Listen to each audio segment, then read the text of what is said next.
Friends, welcome to my academy. Friends, आज से जो है आप लोगों की सीटेट की क्लासेस शुरू हो रही हैं। आज आपकी सीडीपी की पहली क्लास है। सबसे पहले हम लोग प्रीवियस ईयर क्वेश्चन पर देखने वाले हैं। यहाँ पर फर्स्ट क्वेश्चन क्या है, निम्नलिखित में से कौन सा स्थूल कौशल के उपयोग का एक उदाहरण है। देखिए, जो हमारा फिजिकल डेवलपमेंट होता है, जो हमारा शारीरिक विकास होता है, उसी के अंदर आपका आ जाता है स्थूल गतिक कौशल और सूक्ष्म गतिक कौशल। स्थूल गतिक कौशल आपका क्या होता है, इसको जरा यहाँ पर समझते हैं।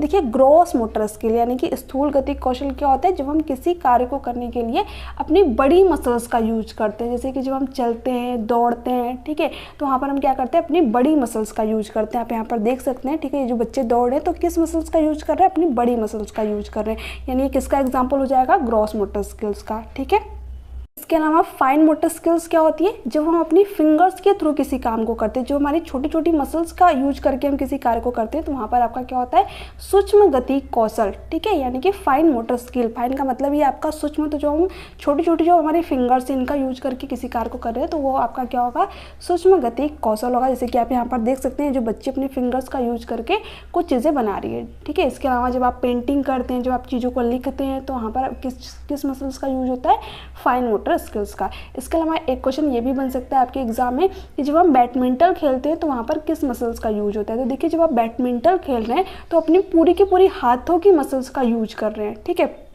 तो वो किसका एग्जाम्पल हो जाएगा, वो आपके ग्रॉस मोटर स्किल्स का एग्जाम्पल हो जाएगा, क्योंकि सिर्फ आप उसमें अपनी फिंगर्स का यूज नहीं कर रहे हैं, अपनी पूरी की पूरी हाथ के मसल्स का यूज कर रहे हैं, अपनी भुजाओं का यूज कर रहे हैं। ठीक है, तो वो किसका एग्जाम्पल होगा, आपके ग्रॉस मोटर स्किल्स का एग्जाम्पल होगा। ठीक है, तो यहाँ पर क्वेश्चन क्या पूछ रखा था, इसको जरा देखते हैं। अब यहाँ पर पूछ रखा था स्थूल कौशल के उपयोग का एक उदाहरण है। तो देखिए, एक पैर पर संतुलन करना, पहला ही ऑप्शन आपका सही हो जाएगा। जब हम एक पैर पर संतुलन करते हैं तो वहाँ पर किस मसल्स का यूज करके करेंगे, अपनी बड़ी मसल्स का यूज करेंगे। ठीक है, तो फर्स्ट ऑप्शन आपका वहाँ पर करेक्ट आंसर हो जाएगा।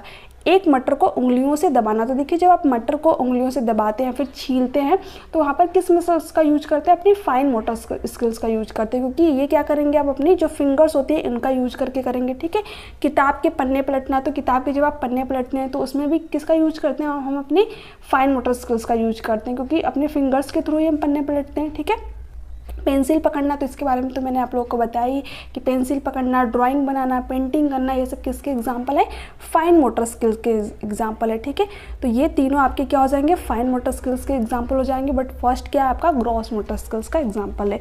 तो फर्स्ट ऑप्शन आपका यहाँ पर राइट आंसर हो जाएगा। ये चीज़ें आपको ध्यान रखनी है, यहाँ से आपके एग्जाम में कई बार क्वेश्चन आया हुआ है। नेक्स्ट क्वेश्चन की तरफ चलते हैं। विकासात्मक परिवर्तन किसका परिणाम है। देखिए, जो हमारा डेवलपमेंट होता है, जो हमारा विकास होता है, ये हमारी हेरिडिटी और इन्वायरमेंट का गुणनफल होता है। यानी जितनी भी चीज़ें हमें मिली है, या तो हमें हमारी आनुवंशिकता हेरिडिटी से मिली है, या तो हमने अपने इन्वायरमेंट से ग्रहण की है। ठीक है, अब देखिए, हेरिडिटी से कैसे चीज़ें मिली है। फॉर एग्जांपल, आपने देखा होगा कि किसी किसी बच्चे की जो आंखों का कलर होता है वो ब्लू होता है। वो क्यों होता है, या तो उनके फैमिली मेम्बर की आंखों का कलर ब्लू रहा होगा, या तो उनके पेरेंट्स का जो है आंखों का कलर ब्लू रहा होगा। ठीक है, क्यों, क्योंकि जो बच्चे की आंखों का कलर है वो किससे डिसाइड होता है, उसकी हेरिडिटी से, उसकी आनुवंशिकता से। ठीक है, इसके अलावा देखिए, जो हमारा इन्वायरमेंट है, जो हमारा वातावरण है, ये भी बच्चे के विकास को प्रभावित करता है। बच्चा किस समाज में रह रहा है, किस संस्कृति में रह रहा है, कैसे आसपास के लोग हैं, ये सारी चीज़ें जो है बच्चे के विकास को प्रभावित करती हैं। आपने देखा ही होगा, अगर बच्चे के आसपास के लोग जो है अच्छा उसके साथ व्यवहार करते हैं, ठीक है, अच्छी तरीके से बातचीत करते हैं, तो बच्चा भी उसी तरीके की चीज़ें सीख जाता है। ठीक है, तो हेरिडिटी और इन्वायरमेंट दोनों ही इंपॉर्टेंट होता है बच्चे के विकास में। ठीक है, तो फर्स्ट ही ऑप्शन आपका यहाँ पर करेक्ट आंसर हो जाएगा। आनुवंशिकता और पर्यावरणीय परिस्थितियों का अनूठा संयोजन है, यानी कि हेरिडिटी और इन्वायरमेंट दोनों ही इंपॉर्टेंट होते हैं विकास के लिए। ठीक है, किसी व्यक्ति का केवल आनुवंशिक ढांचा, देखिए अभी हम लोगों ने देखा कि हेरिडिटी और इन्वायरमेंट दोनों का ही इंपॉर्टेंट रोल होता है। ठीक है, मान लीजिए जो बच्चे की बौद्धिक क्षमता है वो उसको हेरिडिटी से ठीक ठाक मिल गई, ठीक है, बट उसको इन्वायरमेंट ही अच्छा नहीं मिला। ठीक है, तो जो उसका डेवलपमेंट है, क्या वो बेहतर हो पाएगा, नहीं हो पाएगा। तो ये बात गलत है। केवल सामाजिक सांस्कृतिक कारक, यानी बच्चे को बहुत अच्छा इन्वायरमेंट मिल गया बट उसको हेरिडिटी नहीं अच्छी मिली, जन्म से ही कोई शारीरिक विकार हो गया उसको, ठीक है, तो क्या उसका विकास अच्छी तरीके से हो पाएगा, नहीं हो पाएगा। तो दोनों ही इंपॉर्टेंट होते हैं। ठीक है, तो ये बातें आपकी यहाँ पर गलत हो जाएंगी, न तो वंशानुगत और न ही पर्यावरण कारक, तब तो विकास ही नहीं होगा। तो यहाँ पर फर्स्ट ही ऑप्शन आपका करेक्ट है। नेक्स्ट क्वेश्चन देखिए, यहाँ पर मैंने थोड़ा सा इमेज का यूज किया है। यानी बच्चा किस तरीके के समाज में रहता है, किस तरीके के लोगों से बातचीत करता है, ये चीज़ उसको प्रभावित करती है। इसके साथ साथ हेरिडिटी भी, ठीक है। तो दोनों का गुणनफल होता है क्या, हमारा विकास। नेक्स्ट क्या है, 2 वर्ष से 6 वर्ष की अवधि को क्या कहा जाता है। अब देखिए जो बाल्यावस्था है इसको 2 पार्ट में डिवाइड किया गया। एक आपका हो गया अर्ली चाइल्डहुड, इसी को आप जो है प्रारंभिक बचपन कह लीजिए या फिर पूर्व बाल्यावस्था कह लीजिए, जिसमें जो बच्चा होता है वो 2 से 6 साल तक का होता है, ठीक है। और एक आपका डिवाइड किया गया लेटर चाइल्डहुड, यानी कि मध्य बाल्यावस्था, ठीक है, या फिर इसी को आप कह सकते हैं उत्तर बाल्यावस्था, ठीक है। तो इसमें जो बच्चा होता है ये 6 से लेकर के 12 साल तक का होता है, ठीक है। तो हम लोगों से यहाँ पर अर्ली चाइल्डहुड के बारे में पूछ रखा था, यानी कि प्रारंभिक बचपन के बारे में पूछ रखा था, क्योंकि पूछा है 2 से 6 वर्ष की अवधि को क्या कहते हैं, तो क्या कहते हैं, प्रारंभिक बचपन या फिर अर्ली चाइल्डहुड या फिर पूर्व बाल्यावस्था। तो सेकंड ऑप्शन आपका यहाँ पर राइट आंसर हो जाएगा। इसके अलावा शिशुअवस्था में बच्चा कितने दिन का होता है, जन्म से लेकर के 2 साल तक का होता है। तो ये पॉइंट भी आप ध्यान में रखिएगा। और इसमें मैंने आप लोगों को बता ही दिया 2 से 6 साल। मध्य बचपन किसे कहते हैं, जब बच्चा 6 से 12 साल तक का होता है, ठीक है। किशोरावस्था में जो बच्चा होता है वो 11 से लेकर के 18 साल, कभी कभी 12 से लेकर के 18 साल भी कह देते हैं। तो ये आपको अलग अलग बुक में अलग अलग देखने को मिलेगा, ठीक है। तो यहाँ पर आपका सेकंड ऑप्शन जो है करेक्ट है।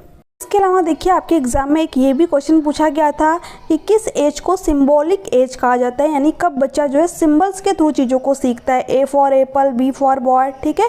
तो वो किस एज में सीखता है बच्चा, जब अर्ली चाइल्डहुड में होता है, यानी 2 से 6 साल तक का होता है। प्रारंभिक बचपन भी इसी को कहते हैं, मैंने अभी आप लोगों को बताया, ठीक है। और एक क्वेश्चन आपके एग्जाम में ये भी पूछा गया था कि भाषा विकास के लिए सबसे सेंसिटिव पीरियड, सबसे संवेदनशील काल कौन सा होता है, तो वो भी आपका होता है 2 से 6 साल, ठीक है। इसको आप नोट डाउन भी कर लीजिएगा। इंपॉर्टेंट क्वेश्चन है कि भाषा विकास के लिए सबसे संवेदनशील पीरियड कौन सा है, तो 2 से 6 साल, क्योंकि इसमें बच्चे का भाषाई विकास जो है बहुत ही तीव्र गति से होता है, ठीक है। क्वेश्चन है विकास के शीर्षगामी सिद्धांत में कहा गया है कि विकास किस प्रकार आगे बढ़ता है। देखिए यहाँ पर आपको 2 सिद्धांत समझने हैं, एक विकास के शीर्षगामी सिद्धांत और एक समझना है विकास के अधोगामी सिद्धांत, ठीक है। दोनों ही इंपॉर्टेंट है, आपके एग्जाम में यहाँ से कई बार क्वेश्चन आते हैं। तो चलिए जरा इसके बारे में देखते हैं। जो विकास का शीर्षगामी का सिद्धांत है, इसी को हम लोग क्या कहते हैं, सेफलोकॉडल का सिद्धांत, ठीक है। ये क्या कहता है कि जो विकास होता है बच्चे का वो कैसे होता है, सिर से पैर की तरफ होता है। यानी सबसे पहले बच्चा क्या करता है, अपना सर संभालना सीखता है, ठीक है। उसके बाद में जो उसकी भुजाएं होती है उन पे बच्चे का कंट्रोल आता है। उसके बाद में जो आगे के बॉडी पार्ट्स होते हैं उन पे बच्चे का कंट्रोल आता है, ठीक है। तो ये क्या कहता है कि विकास सिर से पैर की तरफ चलता है। इसका नाम ही है शीर्षगामी, यानी सिर से पैर की तरफ, ठीक है। जैसे कि आपने देखा ही होगा जो 1 से 1.5 महीने का बच्चा होता है उसको जब हम लोग उठाते हैं तो क्या करते हैं, हल्का सा पीछे से जो है उसके सर पे हाथ लगाकर उठाते हैं। क्यों, क्योंकि बच्चे का अभी उसके सर पे कंट्रोल नहीं आया है, ठीक है। धीरे धीरे जैसे जैसे बच्चा बड़ा होता जाता है वो अपने बॉडी पार्ट्स पे कंट्रोल करना सीख जाता है। तो ये होता है आपके विकास के शीर्षगामी सिद्धांत। और जो विकास के अधोगामी सिद्धांत है, प्रॉक्सिमोडिस्टल का सिद्धांत है, वो क्या कहता है कि विकास बॉडी के सेंटर से शुरू होता है और बाहरी भाग की तरफ चलता है। हमारी बॉडी का सेंटर क्या होता है, स्पाइनल कॉर्ड, रीढ़ की हड्डी, यहाँ से विकास शुरू होता है और उसके बाद में जो आगे के बॉडी पार्ट्स होते हैं, ठीक है, उनका विकास होता है, ठीक है। तो जो विकास के अधोगामी का सिद्धांत है वो क्या कह रहा है कि विकास जो है मध्य से बाहरी भाग की तरफ होता है। यानी कि जो बॉडी का सेंटर है वहाँ से शुरू हो रहा है और बाहरी भाग की तरफ चल रहा है। बट जो शीर्षगामी सिद्धांत है वो क्या कहता है कि विकास सिर से पैर की तरफ होता है। तो ये दोनों आपको ध्यान में रखना है। इसी को हम लोग कहते हैं प्रॉक्सिमोडिस्टल का सिद्धांत और इसको कहते हैं हम लोग सेफलोकॉडल, यानी कि सिर से पैर की तरफ, ठीक है। तो यहाँ पर हमसे क्वेश्चन क्या पूछा था, जरा इसके बारे में देखते हैं। तो यहाँ पर हमसे शीर्षगामी सिद्धांत के बारे में पूछा था। तो जो शीर्षगामी सिद्धांत है वो क्या कहता है, विकास सिर से पैर की तरफ चलता है। तो यहाँ पर फर्स्ट ऑप्शन जो है राइट आंसर हो जाएगा। पैर से सिर की तरफ नहीं होता है, सिर से पैर की तरफ चलता है। तो यह ध्यान में रखिएगा। केंद्र से छोरों तक, तो ये विकास के कौन सा सिद्धांत कहता है, विकास के अधोगामी का सिद्धांत कहता है, प्रॉक्सिमोडिस्टल का सिद्धांत कहता है, ठीक है। तो ये पॉइंट भी आपको ध्यान में रखना है, ठीक है। तो ये नहीं होगा। और बाहर से केंद्र की तरफ नहीं होता है, केंद्र से बाहर की तरफ होता है। मैंने अभी आप लोगों को इमेज में दिखाया अभी कि केंद्र से, बॉडी के सेंटर से बाहरी भाग की तरफ होता है, ठीक है। नेक्स्ट क्वेश्चन क्या है आपका यहाँ पर, क्वेश्चन है बच्चों का शारीरिक विकास महत्वपूर्ण है क्योंकि यह बच्चों के सामाजिक व संज्ञानात्मक विकास को प्रभावित करता है। देखिए जो बच्चे का विकास होता है ये कई पक्षों में होता है। कौन कौन से आपके विकास के पक्ष होते हैं, एक तो होता है फिजिकल डेवलपमेंट यानी कि शारीरिक विकास, एक होता है संज्ञानात्मक विकास यानी कि कॉग्निटिव डेवलपमेंट, बच्चे का बौद्धिक विकास कितना होगा, ठीक है। इसके अलावा आपका होता है सोशियो इमोशनल यानी कि सामाजिक और संवेगात्मक विकास, जो कि एक ही में काउंट कर लेते हैं, ठीक है। और ये क्या होते हैं, आपस में इंटर रिलेटेड होते हैं, अंतः संबंधित होते हैं। अगर बच्चे का शारीरिक विकास अच्छे तरीके से नहीं हो पाया तो जो उसका संज्ञानात्मक विकास है उसको भी प्रभावित करेगा शारीरिक विकास। क्यों? क्योंकि आपने सुना ही होगा एक कहावत कि स्वस्थ शरीर में ही स्वस्थ मस्तिष्क का विकास होता है। ठीक है, यानी बच्चा जितना स्वस्थ होगा उसका जो मानसिक विकास है वो भी उतना होगा। ठीक है, अगर बच्चे का मानसिक विकास है तो उसका जो है सामाजिक विकास भी अच्छा होगा, समाज में अच्छे तरीके से इंटरेक्ट कर पाएगा। ठीक है, और संवेगात्मक विकास भी बेहतर होगा। तो जो विकास के चारों पक्ष होते हैं ये क्या होते हैं, आपस में इंटर रिलेटेड होते हैं, अंतर संबंधित होते हैं। एक पक्ष जो है दूसरे पक्ष को प्रभावित करता है। तो ये पॉइंट आपको ध्यान में रखना है। तो यहाँ पर हमसे यही दे रखा था, बच्चों का शारीरिक विकास महत्वपूर्ण है क्योंकि यह बच्चे के सामाजिक व संज्ञानात्मक विकास को प्रभावित करता है। बिल्कुल सही बात है। तो एजर्शन तो आपका हो गया यहाँ पर सही। ठीक है, तर्क क्या है, बचपन में विकास के सभी आयाम एक दूसरे से जुड़े हुए हैं तथा एक दूसरे को बेहद प्रभावित करते हैं। यही चीज़ मैंने अभी आप लोगों के साथ में डिस्कस की कि जो विकास के पक्ष हैं PCSC, ठीक है, यानी कि फिजिकल, कॉग्निटिव, सोशियो इमोशनल, ये क्या होते हैं, आपस में इंटर रिलेटेड होते हैं, अंतर संबंधित होते हैं, एक दूसरे को प्रभावित करते हैं। तो A और R दोनों भी सही हैं और जो है R क्या कर रहा है, A की सही व्याख्या भी कर रहा है। ठीक है, तो फर्स्ट ऑप्शन आपका यहाँ पर राइट आंसर हो जाएगा। ये तीनों ऑप्शन आपके यहाँ पर नहीं होंगे। नेक्स्ट क्वेश्चन की तरफ चलते हैं हम लोग। यहाँ पर आप यहाँ पर देख सकते हैं फिजिकल डेवलपमेंट। ठीक है, बच्चे का अगर शारीरिक विकास अच्छा है तो उसका संज्ञानात्मक विकास भी अच्छा होगा और उसका सोशियो इमोशनल डेवलपमेंट भी बेहतर होगा। नेक्स्ट क्वेश्चन की तरफ चलते हैं। बच्चों के विकास के संबंध में निम्नलिखित में से कौन सा कथन सही है। ठीक है, फर्स्ट ऑप्शन क्या है, विकास के क्षेत्र सुस्पष्ट है और उनका एक दूसरे से कोई संबंध नहीं है। तो अभी ये चीज़ मैंने आप लोगों के साथ में डिस्कस की कि जो विकास के पक्ष है कौन कौन से, फिजिकल, कॉग्निटिव, सोशियो इमोशनल, ये क्या होते हैं, आपस में इंटर रिलेटेड होते हैं, अंतः संबंधित होते हैं। एक पक्ष जो है दूसरे पक्ष को प्रभावित करता है, इनका आपस में क्या होता है, संबंध होता है। ठीक है, बट यहाँ पर क्या दे रखा है कि एक दूसरे से कोई संबंध नहीं है। तो ये ऑप्शन तो आपका बिल्कुल ही गलत हो गया। ठीक है, बाल विकास से संबंधित विभिन्न सिद्धांत बच्चे के विकास के विषय में एक मत है, बिल्कुल भी नहीं। ठीक है, देखिए अलग अलग जो मनोवैज्ञानिक है अलग अलग उन्होंने जो है सिद्धांत भी अपना दिया हुआ है। जैसे कि जीन पियाजे की बात करें तो उन्होंने कॉग्निटिव डेवलपमेंट का सिद्धांत दिया है। अगर लेव वाइगोस्की की बात कर रहे तो वो समाज संस्कृति पर फोकस करते हैं। ठीक है, तो अलग अलग मनोवैज्ञानिक ने क्या है, अपना अलग अलग सिद्धांत दिया है। कोई जो है शिशुअवस्था को जन्म से 2 साल ही मानता है तो कोई जो है शिशुअवस्था को जन्म से 5 साल तक मानता है। तो ये जो विचार है ये एक मत नहीं है, बहुमत है। ठीक है, तो ये भी आपका नहीं होगा। बच्चों का विकास उनके सामाजिक संदर्भ से प्रभावित होता है, बिल्कुल सही बात। बच्चा किस तरीके के समाज में रह रहा है, किस तरीके की संस्कृति है उसकी, ये चीज़ जो है उसके विकास को प्रभावित करता है। तो यहाँ पर थर्ड ही ऑप्शन आपका राइट आंसर हो जाएगा। सभी बच्चों के लिए विकास एक निर्बाध और निरंतर प्रक्रिया है। देखिए निरंतर प्रक्रिया तो है बट सभी बच्चों के लिए निर्बाध नहीं है। ठीक है, हो सकता है कि किसी बच्चे को अच्छा इन्वायरमेंट दिया जा रहा है, अच्छा पौष्टिक आहार मिल रहा है और किसी बच्चे को जो है सही से खाना भी नहीं मिल पा रहा है। तो विकास सबके लिए सेम नहीं हो सकता। हर बच्चे का जो विकास है वो इस चीज़ पर डिपेंड कर रहा है कि बच्चा किस समाज संस्कृति, ठीक है, किस तरीके की फैमिली में वो रह रहा है। किसी बच्चे के लिए जो है जो उसका विकास है बहुत बेहतर हो सकता है कि उसको जो है अच्छी चीज़ें खाने को दी जा रही है, पौष्टिक चीज़ें खाने को दी जा रही हैं, बट कोई बच्चे जिसको कि रात का खाना भी नहीं मिल रहा हो। ठीक है, तो हर बच्चे के लिए विकास क्या होता है, अलग अलग होता है। तो ये बात बिल्कुल गलत हो जाएगी। ठीक है, और विकास क्या है, निरंतर चलने वाली प्रक्रिया है, ये बात बिल्कुल सही है। बट निर्बाध है यानी सभी बच्चों के लिए निर्बाध नहीं हो सकती, तो ये बात गलत है। यहाँ पर थर्ड ऑप्शन आपका यहाँ पर राइट आंसर हो जाएगा।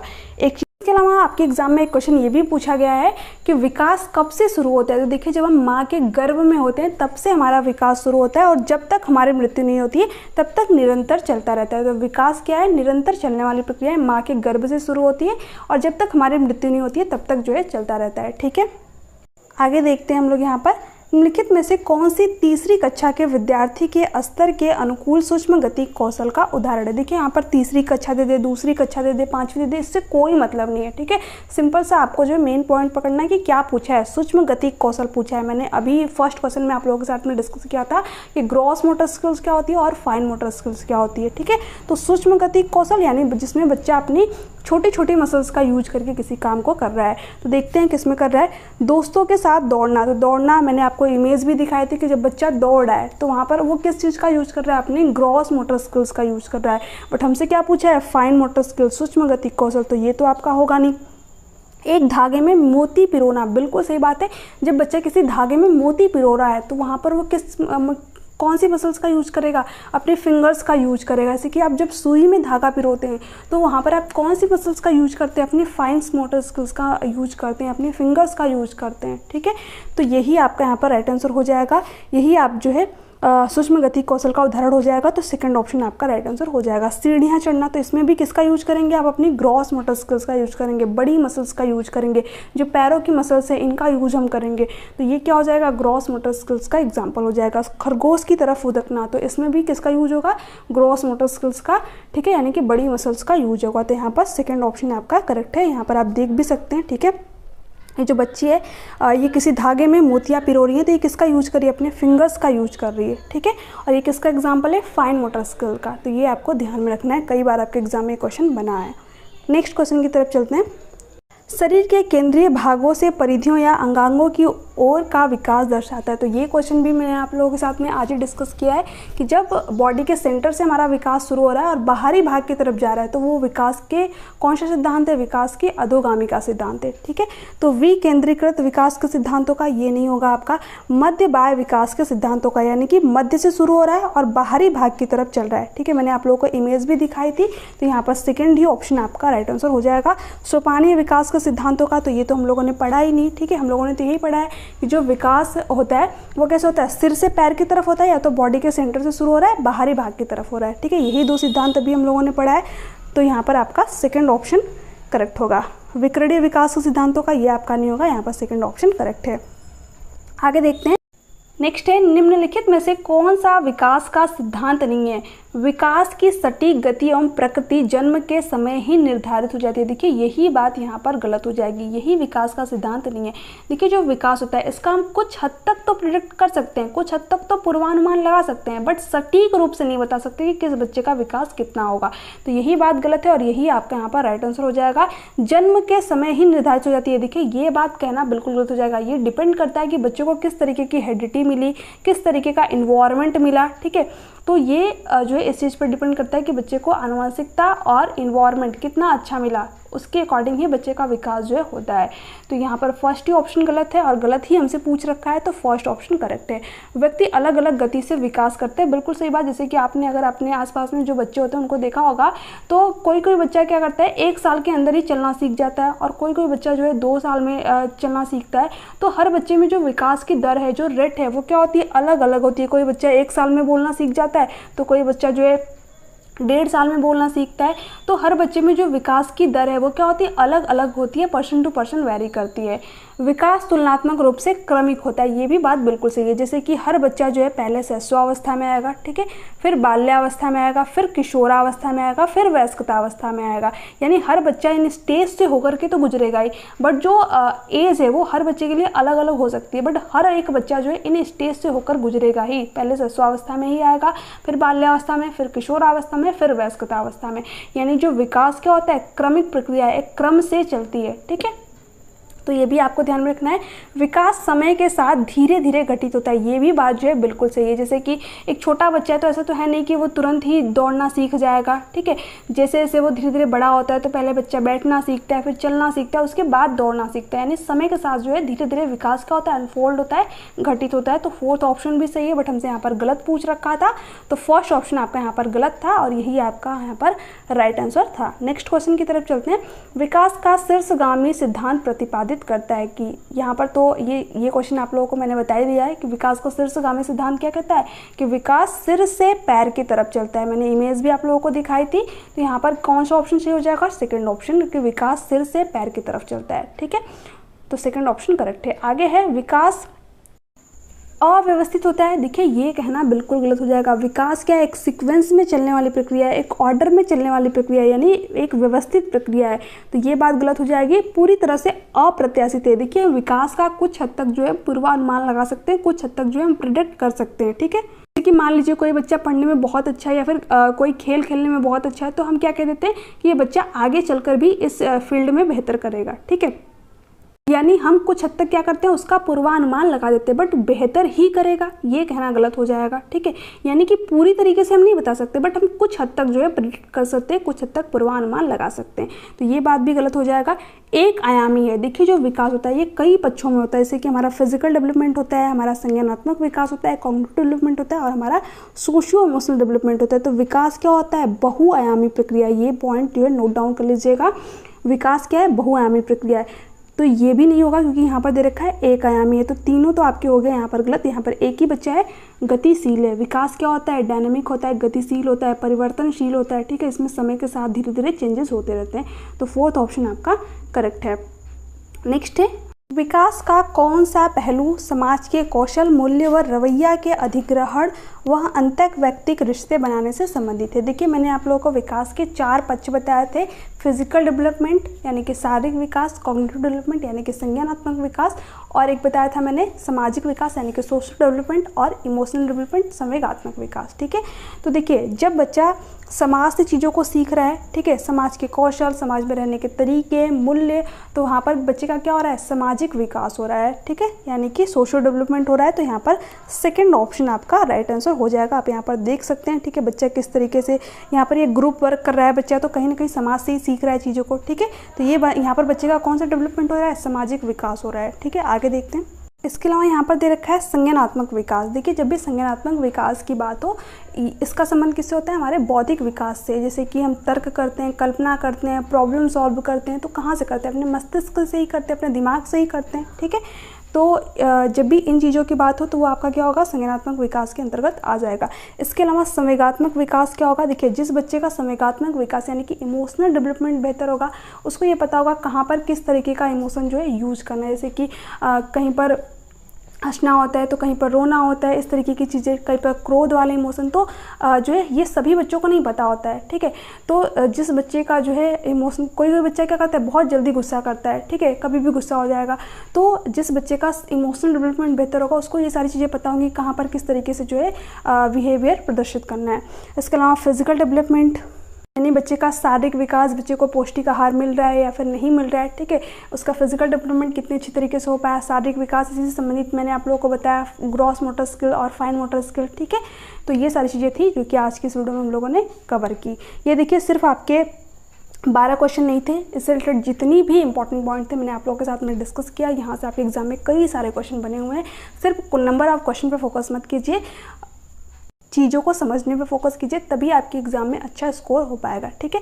तो फ्रेंड्स ये थी आपकी आज की क्लास। इसके अलावा अगर आपको CDP के पेड नोट्स चाहिए तो आप मुझे जो है टेलीग्राम पे मैसेज कर सकते हैं। इन सारे पॉइंटों को जो है मैंने बहुत डिटेल में एक्सप्लेन किया हुआ है अपने पेड नोट्स में। बहुत ही इंपॉर्टेंट नोट्स है। अभी तक मैंने जो है 10 साल के पेपर एनालिसिस किए हैं, जितने भी इंपॉर्टेंट पॉइंट लगे मैंने कई जगह से चीज़ें एनालिसिस करने के बाद ही जो है आपके वो नोट्स तैयार किए हैं। तो अगर आपको वो नोट्स चाहिए तो उसके अकॉर्डिंग आप मुझे टेलीग्राम पर मैसेज कर सकते हैं। बहुत ही मिनिमम प्राइस में आपको वो नोट्स अवेलेबल करा दिए जाएंगे, ठीक है। तो चलिए मिलते हैं नेक्स्ट क्लास में, तब तक के लिए bye bye, take care, thanks for watching. Video अच्छी लगी हो तो चैनल को सब्सक्राइब कर लीजिएगा, बेल आइकन को प्रेस कर दीजिएगा, ताकि ऐसी ही क्लासेस आपको प्रोवाइड होते रहे। और एक चीज़ और, अगर आप चाहते हैं कि जो है टॉपिक वाइज क्लासेस स्टार्ट की जाए तो उसके लिए भी मुझे नीचे कमेंट सेक्शन में कमेंट करके जरूर बताइएगा, या फिर प्रीवियस ईयर क्वेश्चन पर ही कराएं। तो इसके रिकॉर्डिंग अगर आपकी कोई भी डाउट हो, कोई भी क्यूज, तो आप नीचे कमेंट सेक्शन में कमेंट करके पूछ सकते हैं। चलिए मिलते हैं, थैंक्स फॉर वॉचिंग।